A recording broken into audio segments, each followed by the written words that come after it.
Welcome, ladies and gentlemen, boys and girls, children of all ages. This is the Fast Break, the OT edition. I'm Sean Anderson coming to you in an emergency podcast. Eric Bledsoe has been traded to the Milwaukee Bucks from the Phoenix Suns, so we're going to be jumping into that. If you're listening on iTunes, I don't know if Ricky's putting this on iTunes, but if he is, give us 5 stars on iTunes.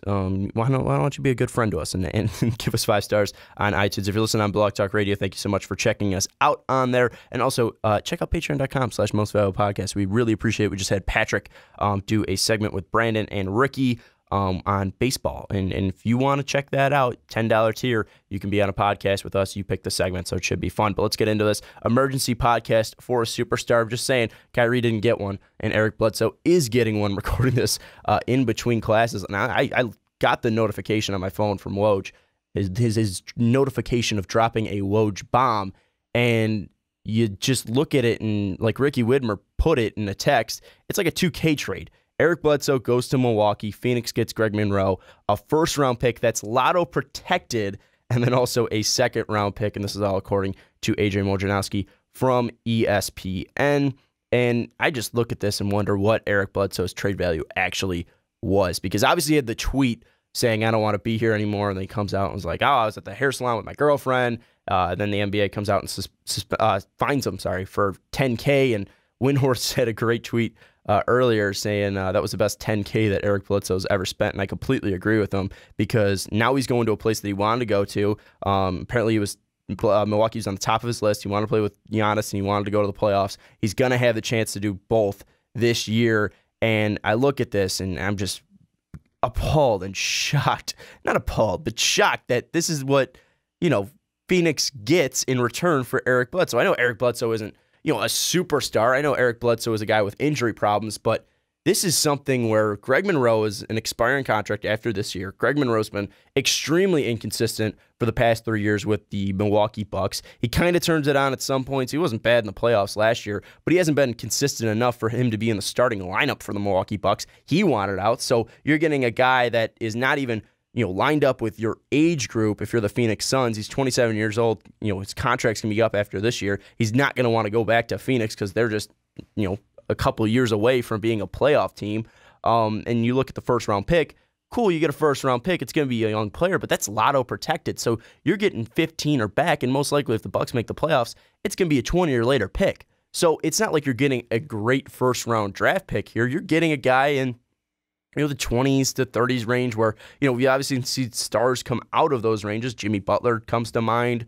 But, really, you're probably going to get a role player at best, which maybe Phoenix is happy about because you already have some stars or the potential stars, the Chris, Bender, obviously Booker. You have Josh Jackson as well.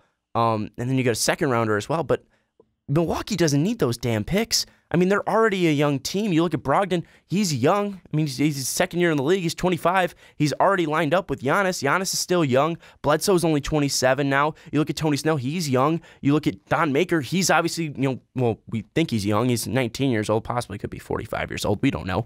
But this is still a very young team out in Milwaukee. Bledsoe lines up with this age range, and they don't need those draft picks. They need more, cap probably relief, and they get that because Eric Bledsoe has a cheaper contract than Greg Monroe. I don't understand what Bledsoe's trade value was exactly because Phoenix is taking on the worst contract. They're getting first-round picks, but those first-round picks aren't anything, ridiculous because even if Milwaukee somehow gets into the lottery, if they do not make the playoffs, you're not getting that pick.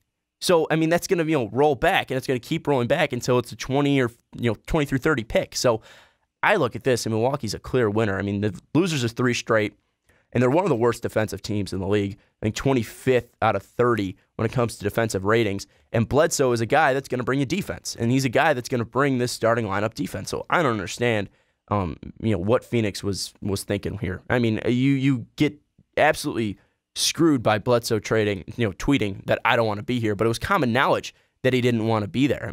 It's been rumored that he was going to be moved. He was going to be moved to Cleveland if Kyrie went to Phoenix. So, Bledsoe didn't want to be there. Everyone knew it. And then coming out publicly and tweeting it, that pretty much tanked his value as well. And I look at this and I understand that he's got the injury problem, but this is a clear win for Milwaukee. It's a clear win for Eric Bledsoe. He wanted to go to Milwaukee. He gets to go to Milwaukee. Milwaukee needed a defensive point guard, and they get a defensive point guard, and they traded away Greg Monroe, who wasn't starting for them, and they traded away draft picks that they don't need. So it's a clear win for Milwaukee here. But looking at it, what does Bledsoe actually bring, and how can he really affect this team? And that's what we're going to be looking at least for the most of this segment. If you're listening on YouTube, drop a comment down below. Do you think that Milwaukee's a clear winner? And also, is Milwaukee a contender in the East? And by contender, I mean, obviously they're going to make the playoffs.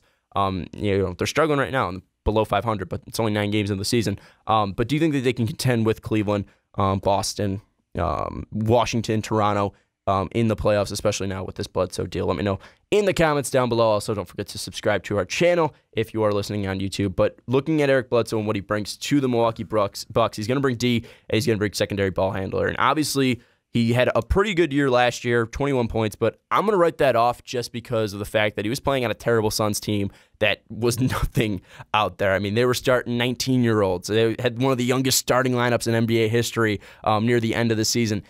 That year does not matter in my eyes. Obviously, he got hurt. That's the only thing that matters to me, is that if he's going to stay healthy out in Milwaukee, because you look at Jabari, he's coming back. You don't know if he's going to be healthy. Don Maker's obviously very weak down there. You don't know if he's going to be able to hold up. You look at least Giannis. Giannis is so great, but with his athleticism and the way he moves, you never know if something could go wrong. Knock on wood for Milwaukee fans. I'm probably giving you a heart attack even mentioning it. But Eric Bledsoe, if healthy, he's going to be a fantastic addition to this Milwaukee Bucks team. He's going to bring defense and secondary ball handling, take some pressure off Giannis, see that usage go down from Chris Mid, and it's going to be more of a balanced team, and it's going to bring more weapons and more versatility to this Bucks offense. And the year that I'm going to look at for Eric Bledsoe, it's not going to be the year in 2014, 2015, even though it was a great year, and that was his best year, at least, performance-wise. He played 81 games. He started 81 games. At least, they're on an okay team, 39-43. The Suns were that year. Was pretty efficient, 44% from the field, 32 from three, 6.1 assists per game, 5 rebounds per game, 17 points per game, about a steal and a half per game in 2014, 2015. But the year I want to look at is 2013, 2014. That was at least the best Suns team that he was on. I know he went to the playoffs twice with the Clippers, but he wasn't a key contributor out there. This is really the year that he was a key contributor in 2013, 2014. 48 and 34 the Suns went that year. They were 9th in the Western Conference. He played 32 minutes per game, started 40 of the 43 games that he played in, was 47.7 from the field, 35.7 from three, 4.7 rebounds per game, 5.5 assists per game, a steal and a half per game, and 17.7 points per game. So this is a really nice stat line. If he could bring this to Milwaukee, I think this is a fantastic addition to the Milwaukee Bucks, because you look at who was around him there in Phoenix. He was around Goran Dragic, who shot around 40% from three. This is going to be obviously mirrored in a guy like Chris Middleton, who's a good shooter from the outside, or a Malcolm Brogdon, or a Tony Snell. Hello, dude, shooting 50% from three. It's going to be mirrored in Gerald Green, who was on that 2013-2014 Suns team. He was a good shooter from outside. Channing Frye was a good shooter from the outside. PJ Tucker was a good shooter from the outside. So they had the shooters around him that really helped Eric Bledsoe rack up those assists and also helped the Phoenix Suns be as good as they were. So they were a team that was very diverse. They were a team that ran 2-guard looks out there, and I don't think Phoenix is going to run the 2-guard look that I don't think Milwaukee's going to be running the 2-guard look that Phoenix was running out there, because obviously Giannis is going to be the main ball handler, and he's obviously a point forward. But Bledsoe is going to be that second guard out there. He was the second guard behind Dragic that year as well. And I feel like if Bledsoe's able to bring 32 to 35 minutes per game, shoot 47% from the field, and 35 from three, this is exactly what Milwaukee needs, because defensively, they've been absolutely terrible. Again, 25th out of 30 defensive rating. He's going to bring that athleticism. He's going to bring that quickness left and right to keep up with guys like John Wall, Isaiah Thomas, Derrick Rose, Kyrie Irving. He's going to bring that, and Kyle Lowry as well. He's going to bring that athleticism to at least slow down those guys, create some turnovers, get the ball moving the other way for Milwaukee. But he's also going to take off pressure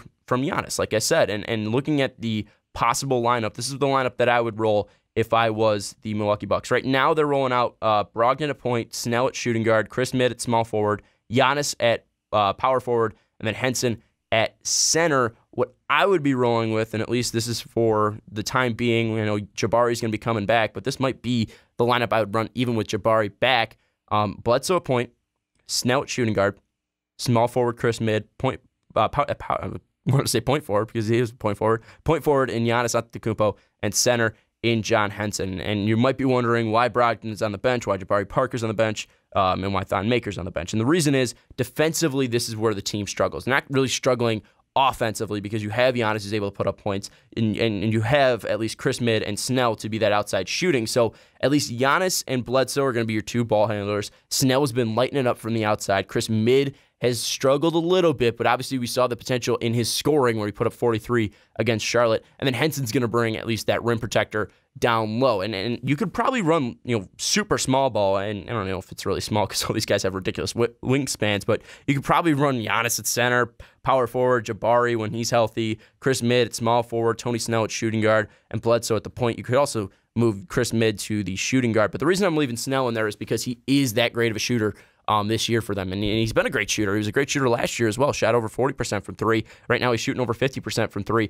I like having Snell in there because right now Tony Snell is a guy that's, again, shooting decent from the outside. He's not a defensive stopper, but Bledsoe is, and he could take the better guard. Chris Midd's a really good defender. Giannis is a really good defender. And John Henson, again, is going to bring that rim protector out there. And Snell's a better shooter than Malcolm Brogdon. The reason I want Brogdon on the bench is because he's a better facilitator. So if Bledsoe's out, he can step in and be that secondary ball handler. Jabari coming off, he's going to be that secondary scorer as well, because Giannis is a guy that's going to be running to the rim a lot. He's going to be obviously driving to the rim a lot. Jabari was a guy that was used a lot in cutting last year. He's a guy that also can drive to the rim when healthy and when trusting that knee. So I feel like the pair of Brogdon and Jabari and Thon as well, because he can bring outside shooting, I feel like that can give a terrible look to teams off the bench. I think it's going to be a terrible look for teams to match up with, because you have to go up against Brogdon, who's probably a starter at most teams in the NBA, Jabari, who is a starter in this league, and then Thon brings you at least the shooting from the outside and also the length from the outside as well. So I know people might be saying, well, Jabari should be starting, and he should be starting, but then again, you could put him late in the line, or you put him in the lineup at least late in games. Same with Brogdon as well. But at least looking last year, Brogdon, when starting, Bucks were 17-11. I mean, not a fantastic record, but still a winning record. But off the bench, he was a +5.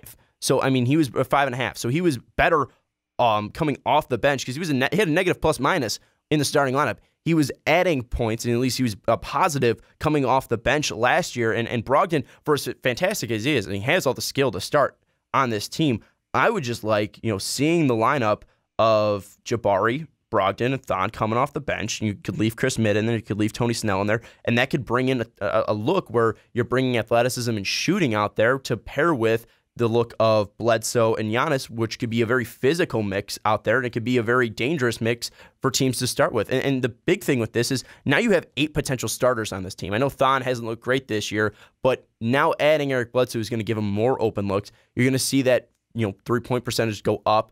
Having, a guy like Giannis and Chris Midd and Bledsoe, those 3 defenders out there, it's going to take more, it's going to take more pressure off of Thon Maker, at least defensively, when he's out there. So, I mean, looking at it, I just feel that this team would probably be better starting Bledsoe, Snell, Chris Midd, Giannis, and Henson this whole year, and then obviously adjusting if this team starts to struggle. But Jabari off the bench is going to obviously let him come back healthy and slower and not push that pace, and he'll be better at least coming for the playoffs. And Brogdon was better off the bench last year. And Brogdon is a very skilled player to be your 7th man coming off the bench. And I think Bledsoe is going to bring, again, defense and a secondary ball handler to this team, but he's also going to bring some passion to this team. And I'm not saying that the Bucks lack passion, but it's something where you're just adding this to a playoff team that it's going to give them a second wind as well, because Giannis, he's still young. He's a great leader out there, but you need a secondary leader out there. I don't really trust Jason Kidd to lead these players.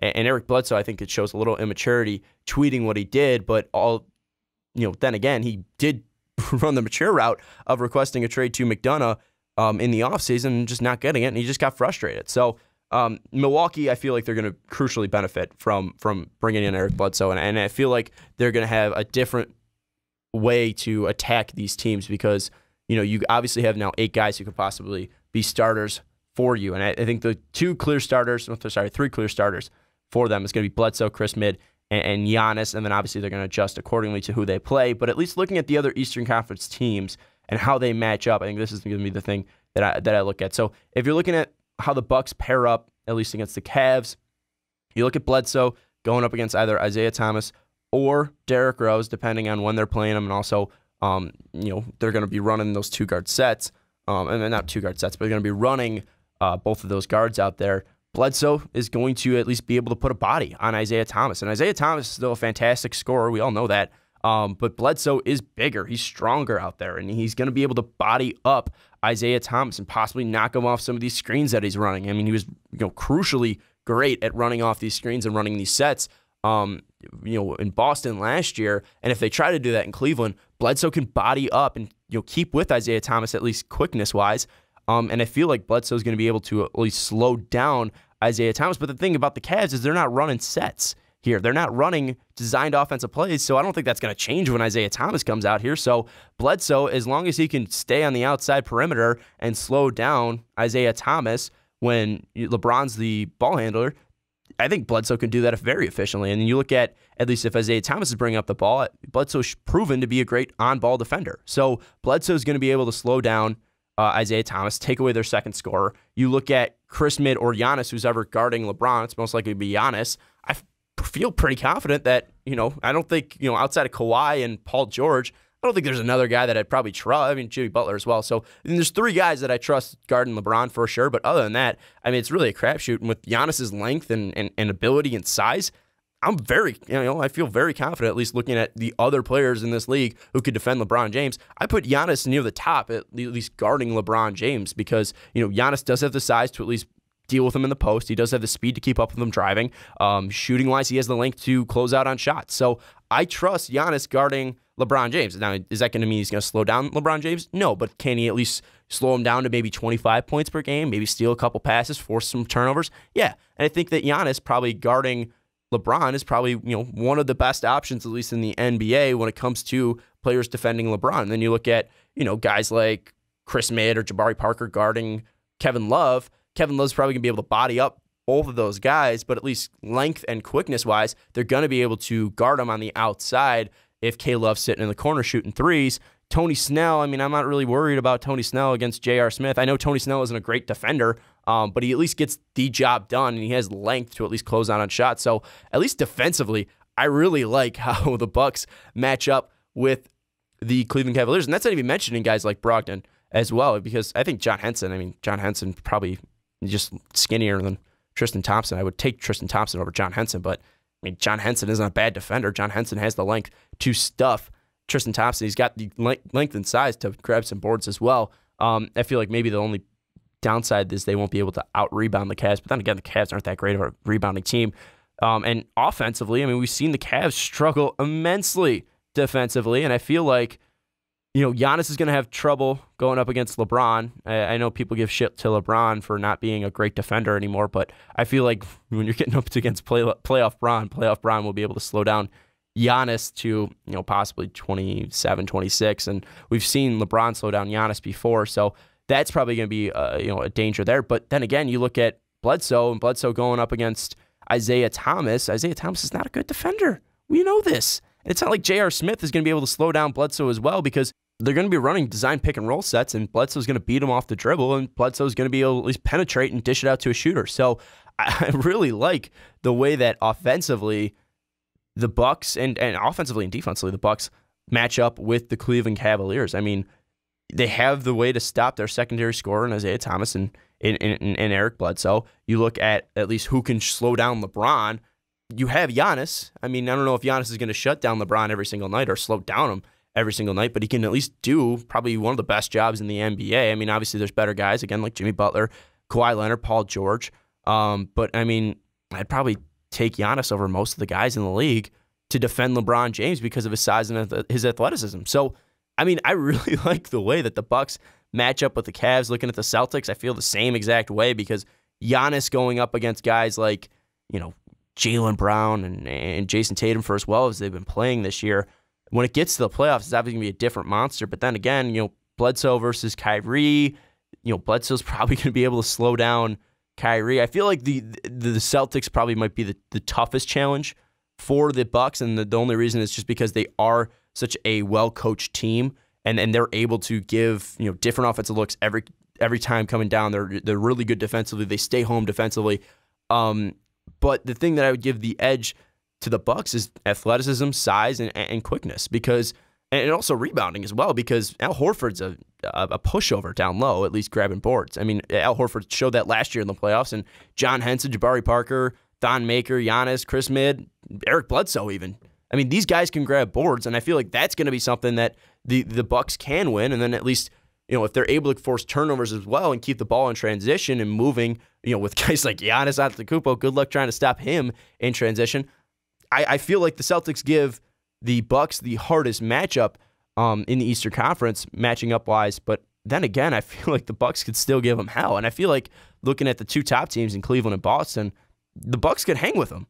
I mean, I think it's going to come down to coaching. I think it's going to come down to health with the Bucks. But I don't see a reason why the Bucks now with Eric Bledsoe couldn't give the Celtics and Cavs trouble, because they can bring in a lot of looks. They have 8 starters, and Thon, Brogdon, Jabari, Henson, Giannis, Chris Midd, Snell, and Bledsoe. Most of them are decent defensively, and the only thing that I would say is a knock on the Bucks is going to be coaching. I mean, I look at Jason Kidd, and I haven't been impressed with Jason Kidd in any of the sets that he's run offensively and defensively. I haven't been impressed with the way that he is a leader, and when he was with the Nets and with the Bucks so far.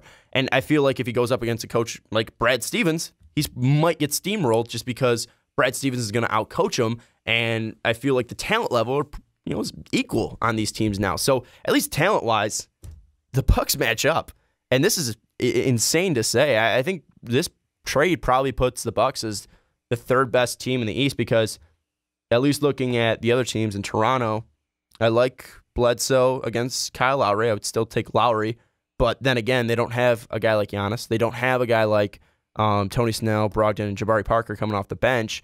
Toronto could give them a tough matchup as well, just because Serge is a good defender. DeRozan can score on the inside, and I don't think they have an answer for DeRozan, at least defensively. Chris Midd, actually. Take that back. Yeah, I like the Bucks in 6.